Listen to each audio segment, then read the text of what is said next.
injuries or anything. I've never had weird shit.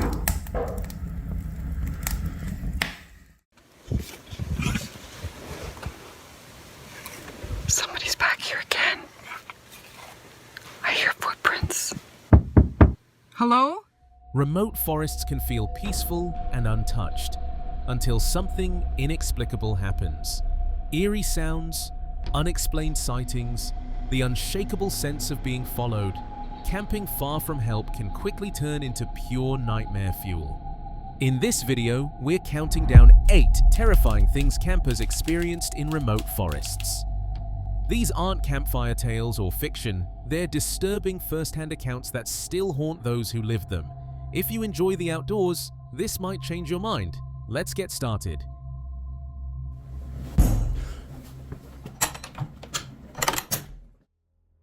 In this unsettling video shared by Grizzly Gaz on his YouTube channel, heads to a remote woodland spot he once frequented with permission from the previous landowner. Uncertainty looms over a rumored new owner who's reportedly unfriendly, compounded by recent vandalism from quad bikes tearing up the area. Accompanied by his beloved dog, he sets up a hammock camp, experiments with a makeshift underquilt for warmth, and builds a small fire to enjoy the evening peace. Apparently there's a new landowner, and I've been told that he's a bit of a dick, but we'll have to find out, won't we? That's if he comes down. I did have permission before to camp and stuff here, but like I said, I used to have permission to come down here and camp from the old landowner, so I don't even know if there is a new landowner or not. But people have been flying about on quads down here and ripping it all up, so I'm not surprised landowner's been a bit pissed off. I would be too. Wouldn't you? The mood shifts from relaxed reflection to growing unease as strange sounds emerge from the darkness. He hears distant moos in an area where livestock isn't supposed to be present, sparking initial confusion. I can hear cows. Cows aren't supposed to be anywhere near here.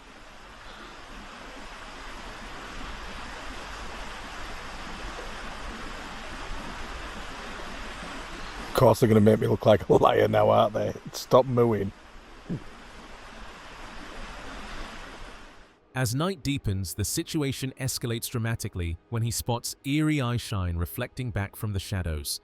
Suddenly, a group of horned cows materializes close by, far nearer than expected, staring silently and filling the air with their unmistakable scent. Motherfucker. Oh, they've got horns. Can you see them? For fuck's sake. Stay there, Fendi. Oh, for fuck's sake, man.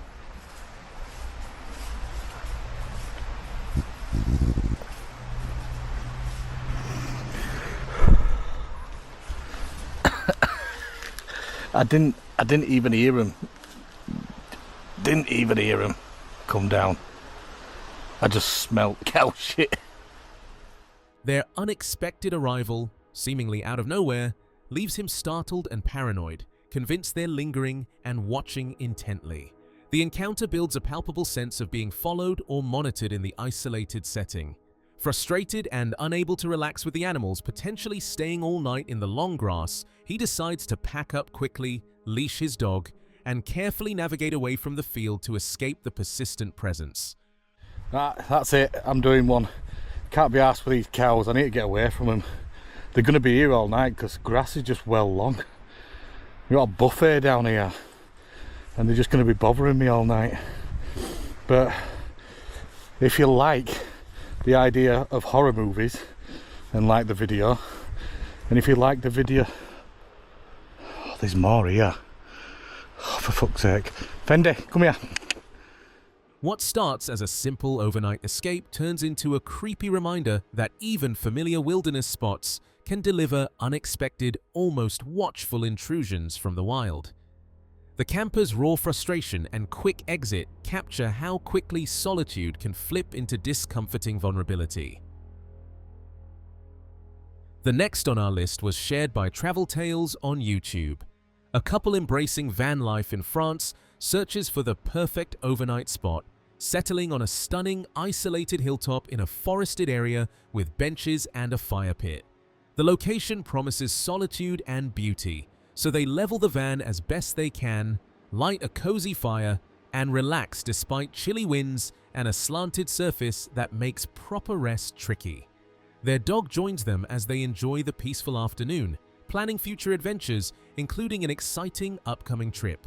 We're back on the road because we couldn't sleep where we were. Basically, there were a lot of people outside our van and we didn't feel safe there, so we had to leave. We were asleep and we heard a lot of noise coming from outside. We think that there were people having a laugh, you know, and a chat, but it turned out to be a nightmare for us. We're very tired right now. What are those? I don't know where I'm going, I don't know, it's not over. Sorry, but we're in a complete shock right now. More shocked than anything, really. Just basically these guys, I thought they were just having fun because I could hear like music in a car, but there were some like a few meters away at least, and then I heard like voices outside the van, so they came up to the van and started hitting. I'm sure I heard one like on the bonnet. Yes, and me and Holly were... Yeah, Holly started barking. Yeah. As darkness falls and they attempt to sleep, the serene atmosphere shatters. Around 1 a.m., distant music from a car gives way to voices and footsteps approaching. Suddenly, loud banging erupts, first on the bonnet, then forcefully on the sides of the motorhome. The couple jolts awake in terror, their dog barking frantically, initially fearing someone was trying to break in. Heart pounding, they switch on the lights, causing the group, likely a bunch of rowdy youths, to scatter back to their vehicle and speed off. We're so scared that they were going to follow us. That's what I thought, to be honest. No, I don't think so. They went back in the car. Just a bunch of idiots, I think. First they were banging on the van at the front, and that's what kind of woke me up, and then I think there were more than one. Some were banging on the side as well. Yeah, but the ones on the side were really loud. Yeah. That me and Holly jumped. Well, at first I thought it was someone like trying to get into the van, but they're just kids, I think, because I think when we turned on the lights, they just ran into the car again. I don't know, but we're not going back there, that's for sure. No, that's definitely not. No, we didn't feel safe, so that's why we left. Sorry, we're not in a lovely state right now, but yeah, that's how it is. I've got Holly here on me. It's bloody 1 o'clock in the morning. Yeah.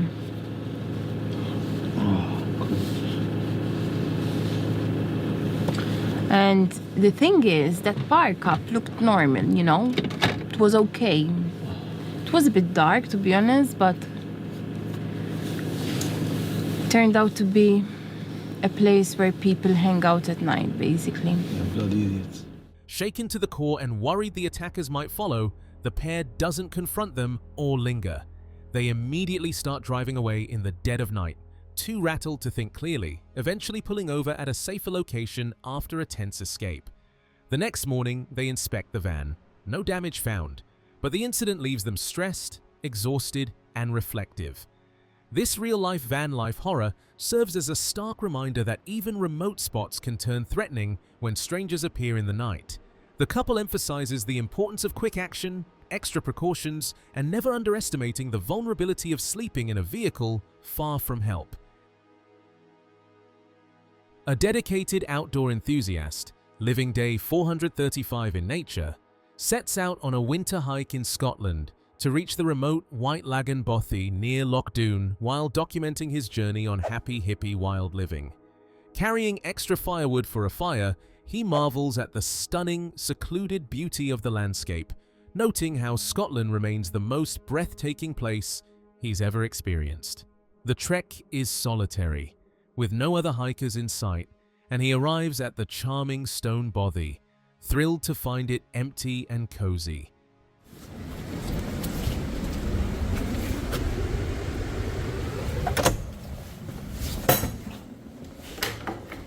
Oh, nice. Bunk beds.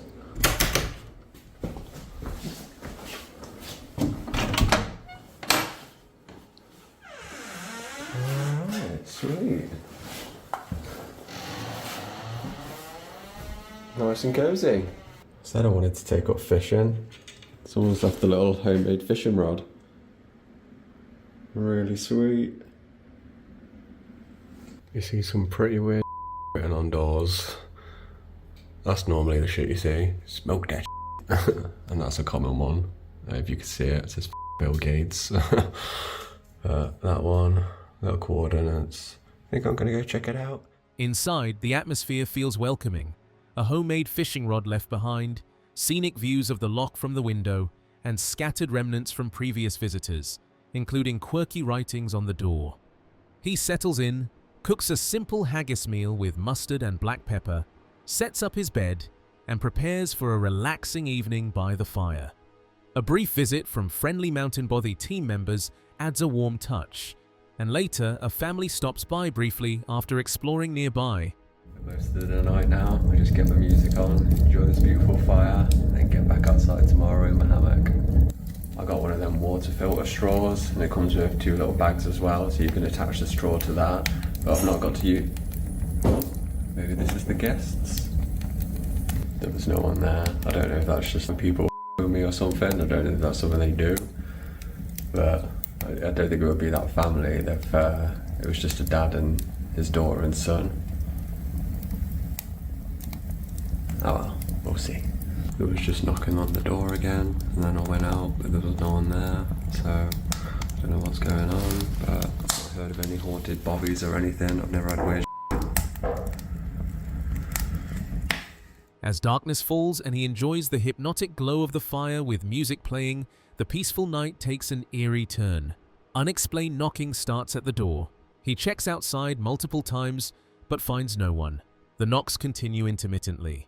Then comes strange noises from the adjacent room, footsteps and movement that abruptly stop whenever he investigates.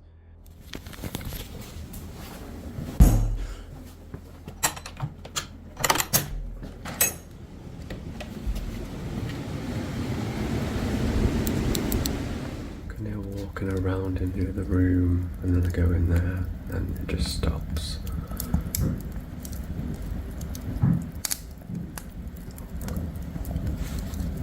Maybe I just put my music on really loud and forget about it. Yeah, cameraman never dies, right? Despite loud music to drown it out, the unsettling activity persists for hours, leaving him unsettled and questioning what's happening.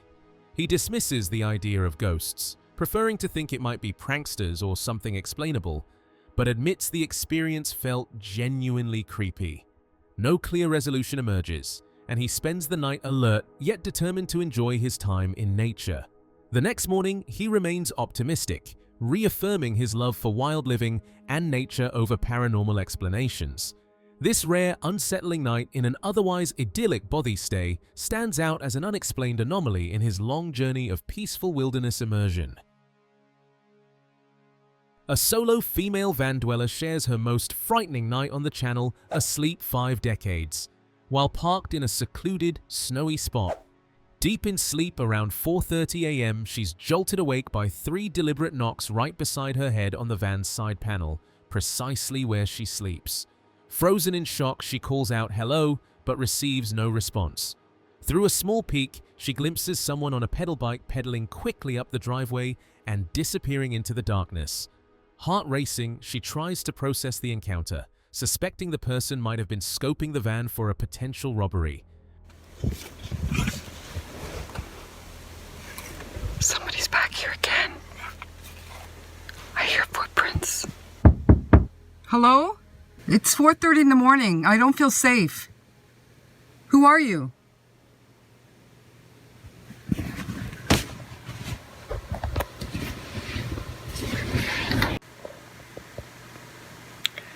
So, it's now 4:57, but at 4:37, so like 20 minutes ago, I was in a dead sleep, and I was woken from a knock, like right where my head is, ironically. So I was like frozen.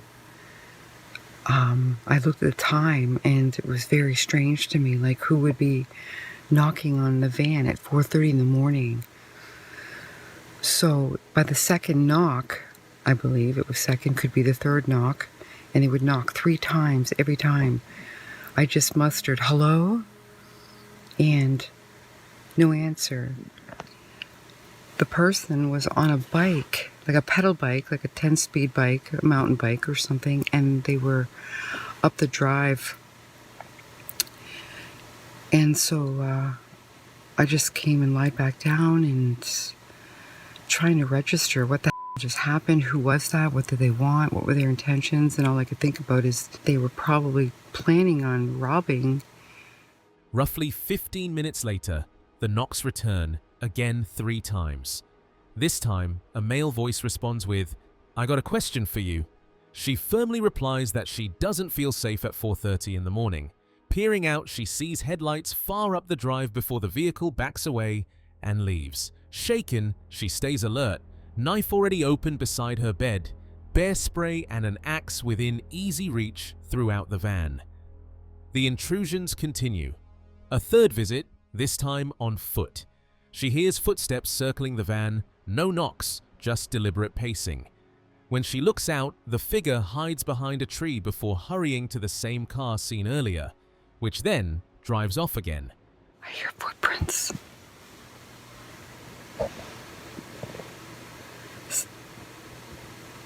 Hear that? Yeah, somebody was just here again 3 times now. The third time I looked out, they were walking on foot.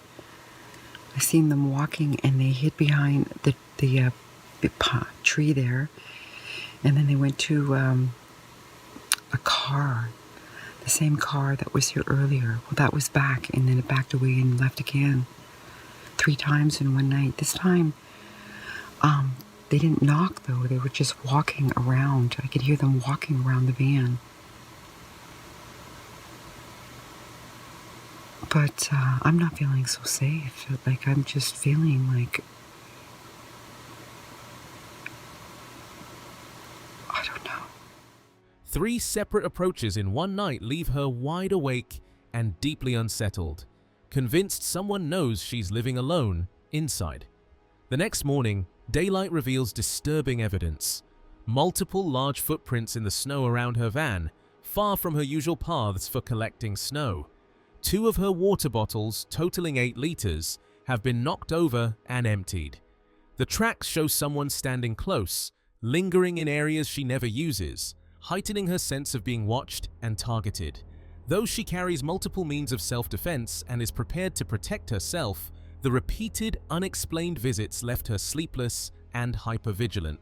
The experience serves as a stark reminder for solo van dwellers to stay hyper-aware, trust instincts, and prioritize safety above all. This video, shared by the YouTube channel Let's Turn It Up World, shows a couple living full-time in their distinctive camper van, nicknamed Desert Snow. After an incredible trip through Death Valley and the Alabama hills, they faced a long drive and needed an overnight spot. They researched options carefully, ruling out a noisy truck stop in favor of a casino parking lot attached to an abandoned amusement park. The lot appeared well lit, quiet, and patrolled by security, with no red flags in online reviews, so they felt secure enough to settle in, cook dinner, and relax. Tension began when a black Ford Explorer slowly circled their van multiple times with tinted windows partially down, making it impossible to see the driver. The wife's instincts flared, though they initially brushed it off as curiosity about their unique rig. And weird, just powered it, just booked it right off. And I was like, that was really, really, really weird encounter with this creepy guy. This guy right there is just like randomly came up to us and asked if we were, first question was veterans, and now he's driving around the parking lot. Dude, it's kind of creepy. So I let the security guards know, but he's out there just hovering around the parking lot. Oh man. Now, while I was resting, I heard Tanya talking to someone outside our van, and I didn't think too much of it. I couldn't really hear what was being discussed because our AC was blaring right over my head. Hey, Craig. But But it's not unusual. We had met the managers in the casino. I thought maybe one of them had stopped by on their way home at the time. It was time, kind of end of the day. They were maybe leaving, maybe saying goodbye. Or sometimes, a viewer from our YouTube videos might stop by, recognize us, and we talk to them. That's very common. It happens. And so I didn't think anything of it. Yeah. After enjoying time inside the casino and meeting the staff, they returned relieved to find their bikes still attached. As darkness fell and dinner prep started, a white car pulled up close, fully lowered its tinted windows, and stared directly at the van. The driver approached, asking abruptly if they were veterans, prompting suspicion that he was probing for potential firearms, then made an odd, inappropriate comment before speeding off. The wife alerted security, describing the man and vehicle. The guard noted the individual seemed off, possibly on drugs or mentally unstable. Soon after, the black Explorer reappeared, circling again. When the security guard went on break to eat the pasta she'd kindly shared, a white-tinted Sprinter van joined the Explorer. So I said, well, that's not good. I'm glad we have you guys here and things of that nature. So I was getting really, really nervous. But, I was thinking maybe we're overreacting about some of this. As long as we got the security guards here, we could be fine. And I just kept getting this overwhelming feeling in my gut and in my head. And it just felt like situations went from one thing to the next, and we were getting really nervous. It was a black car. Feels a little weird as well. Just kind of sitting there. Oh gosh.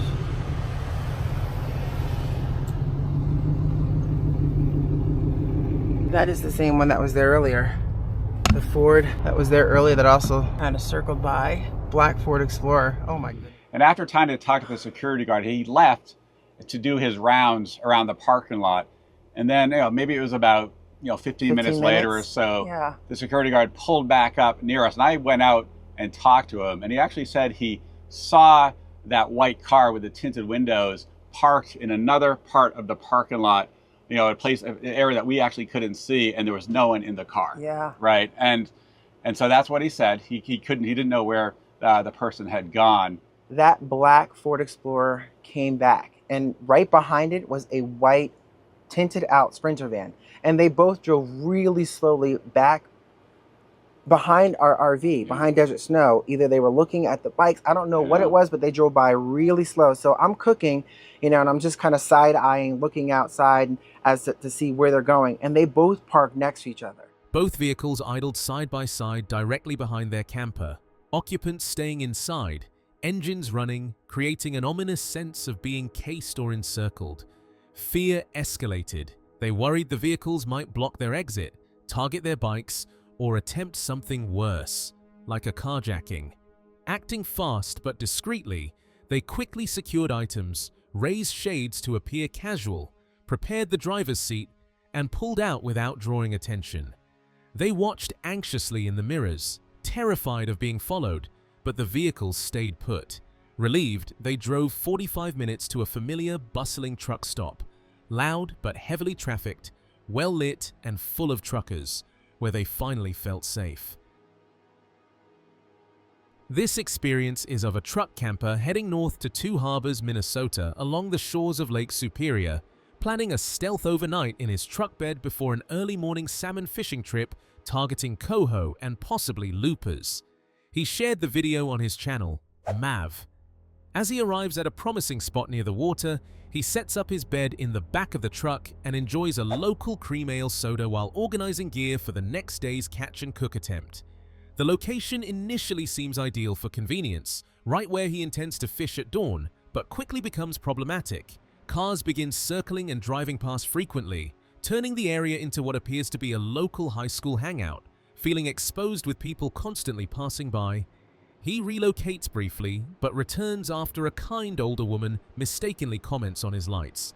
He settles back in, keeps the lights low to stay discreet, and prepares for an early 5 a.m. wake-up.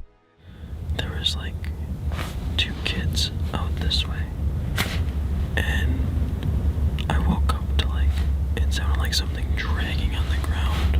I couldn't tell exactly where it was, but it sounded like it was in this general direction and close to the truck, because the wind is making so much noise in my truck. It had to have been close.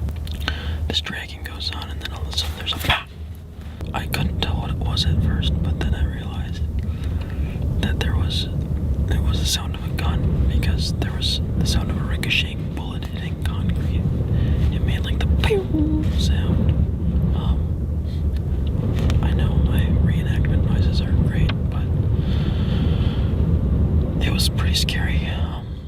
Tension escalates dramatically in the dead of night when loud noises erupt nearby. Sounds of something being dragged, followed by unmistakable gunshots. He hears a sharp crack, then a distinct ricochet, realizing bullets are pinging off metal. The shots come dangerously close to his truck, sending a surge of fear through him. He stays low, keeps the camera off to avoid drawing attention, and waits it out. The activity eventually stops, possibly after one of the kids yells in pain, suggesting a possible mishap. Probably just about 7 o'clock in the morning. Sun's just getting up. Just starting to poke up over the tops of the trees. It's very windy outside still, so it's going to be interesting to see what the big lake looks like. Last night was probably the most scared that I've been in my truck camper setup yet. I was doing some thinking after I shut the camera off, and I realized that there's a metal garbage can about 50 yards this way from my truck. So I believe those kids were dragging out a garbage can and shooting it with a 22 last night. I did hear one of the kids yell "ow" after the last shot went off, and then heard a ricochet from the garbage can, heard the kid yell "ow," and then I never heard him again. So I don't know what happened. Maybe one of them got hit or something, but yeah, that was not cool. It was so close to my truck, and if that was the garbage can they were shooting at, it's likely that they're shooting like right towards this way. Oh. In the morning light, he deduces the culprits were likely teenagers shooting at a metal garbage can about 50 yards away, probably with a .22 rifle, sending stray rounds perilously near his position. Shaken but unharmed, he reflects on the close call as the scariest moment he's experienced while truck camping. He proceeds with fishing despite the wind and cold, battling rough conditions on the pier before switching spots, though the night's events linger. A seasoned solo female RVer, 7 years into full-time nomadic life in her Airstream, shares what she describes as the most frightening encounter she's ever faced on the road on her channel, Creativity RV. Camping on crowded Arizona State Trust land near the Superstition Mountains between Apache Junction and Superior, she chose a small plateau surrounded by other RVs, tent campers, and day-use traffic from nearby popular trails. The area felt busy and relatively safe, with easy access to amenities like a gym for showers and scenic hiking spots. And I turned around, and there was a dude standing outside my screen door just looking in at me.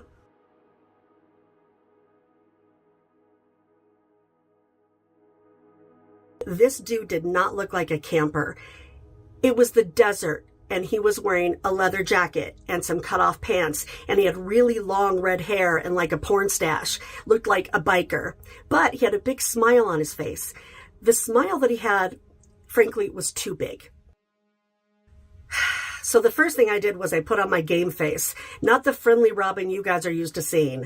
I went over and I leaned my hand against the wall because I have a weapon there, and I wanted him to know that I had a weapon there. And he looked at me and he looked at my arm, and I just said, "Yeah, what's up?"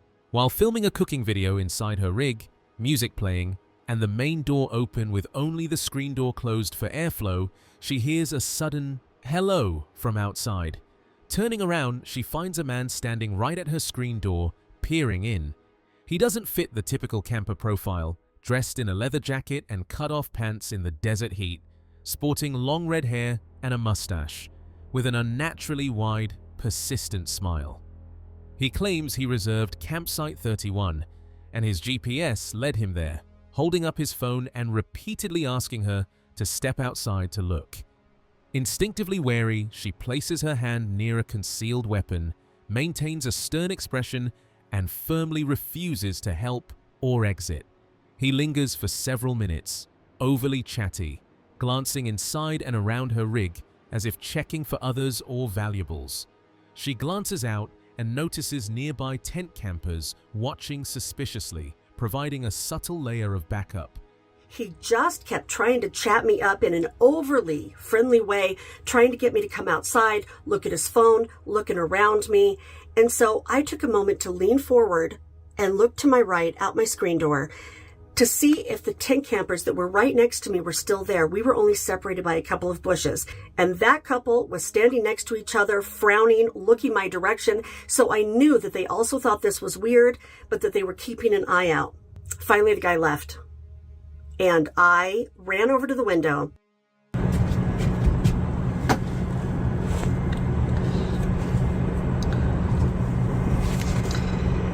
And got a clip of his truck, which, by the way, did not look like it had any camping equipment.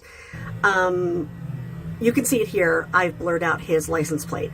But what I did immediately was I locked the door, and then I texted his license plate with a description of him to two of my friends, and I just said, look, creepy guy just came up to my door just in case. This is what he looks like. This is the license plate. And these were two friends that I share my location with all the time for my safety.